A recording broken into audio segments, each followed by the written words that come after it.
Well, Justin, we just had Paddy Pimblett in here, and he said that he's going to give you a beat down the likes of which you've never received, and that you're going to be physically not the same after this fight. Curious if you take anything from those comments, or is it just, hey, it's fight week and this is what we do? Yeah, certainly take nothing from those comments. It's 25 minutes in time. Right now, what he's saying right now does not matter. All that tells me is hopefully he's going to be overconfident, and the last thing you can do in this sport is have false confidence. He'd be crazy to think that and not know that I'm one of the most dangerous guys he's ever fought. I've been in scheduled for a 5-round fight at least 20 times in my career. Certainly not the same for him. It's a different ballgame. Do you think that's something that he can't really be prepared for, right? Because he's never been in a 5-round fight at this level. There's no way he could ever have that experience before now. So do you think that's just something he can't really mentally prepare for? Yeah, no, not really. I mean, you don't know what you don't know. He hasn't been there. Again, out of my 26 or 31 fights, I've been scheduled for at least 20 times for 5 rounds. So it's different training, different mindset, different tactics. When you're fighting, I want to take him to the 4th and 5th round, and I want to do the same thing, turn his face into minced meat. And I've done it before, done it to higher caliber fighters, but this guy has a lot of momentum right now, a lot of confidence, and those are some of the most dangerous variables that I will be facing when I step in there. You mentioned before in a couple of interviews I've seen you do that you want to take him to the 4th and 5th round. Is that just because that's where you think you will have the experience advantage and success, or is it something that you kind of want to put Paddy through the ringer that you've been put through a few times? No, I just trust in my training. You know, I train at elevation. If I'm tired, I know they're really tired. And, I know how hard he's going to be trying, so he's going to be exhausted when we get to those rounds. If you watch my previous fights that were 3-round fights, Michael Chandler, Rafael Fiziev, those were close fights on paper, but if they went to the 4th and 5th round, I would have hurt them very badly. And that's what I'm hoping I can do this Saturday. Yeah, you have a keen eye for the sport and a good mind for it. When you look at Paddy, right, the criticism of him is that the guys he's beaten have been over the hill or past their prime and stuff like that. So there's this question about how good Paddy really is. Yeah. When you look at him, how good do you think he is? I think he's really good. I think the sport is crazy. I think anything can happen at any moment. And I think all the people that have those opinions have never taken the risks that we take. A bunch of cowards that just like to talk. And I don't care what people say about him. I know that he's dangerous. I know that he's confident, and again, those are two huge variables. It's a constant battle for momentum, and I'm going to have to take it early and keep it. And if I do face adversity, I got to come back and show him that I am a vet. I am the most dangerous guy that he has ever fought.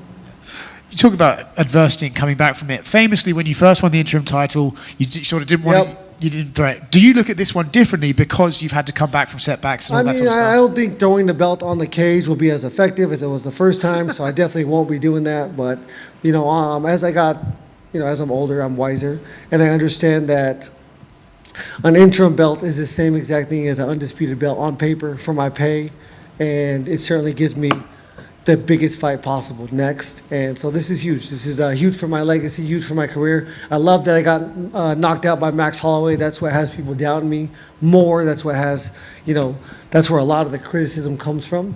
And I think that happening is going to make this final chapter so much more blissful for myself and for my coaches and my family.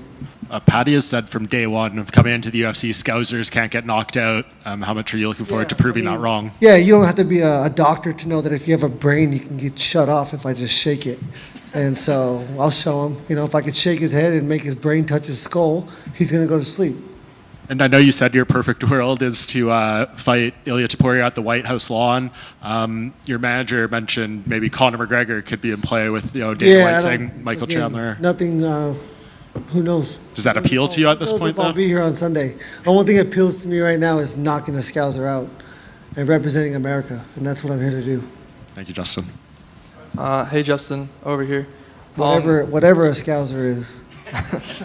Hey, Justin, you recently been talking about retirement online. Say you get the win come Saturday. How many more fights do you think we could see? Where did you see me talking about retirement online? I saw it online. People were talking about you saying that. Never talked about it. I said if I didn't get the fight that I wanted and I felt like I deserved, I might retire. But I don't got none of that matters now. I'm here. I got what I wanted. Interim belt is the same as an undisputed belt on paper, and it gives me the chance to fight 100% fight for the championship next. So it's everything I asked for. Okay. But how many fights I have left? No fucking clue. One at a time. Justin, you're always super respectful to all the fighters you fight with, but with Paddy, it like seems a little bit different. Is it like personal for you, or you just like worry about the time? No, I've had no animosity towards him, other than the fact that he is my opponent. And, him saying he wants to, again, so when I was his age, I learned there's no reason for me to fuel their fire. And so, there's no reason for me to talk shit about him and to make him, he's petty too. We don't get here unless we're petty. And so I don't want to light that fire under his ass. Him saying he's going to retire me, love it. I love that I'm the underdog. This is my 15th fight in the UFC. I've been an underdog 10 times out of the 14 fights that I have had. This will be 11 for 14. And it's just a testament to the level of competition that I have constantly faced.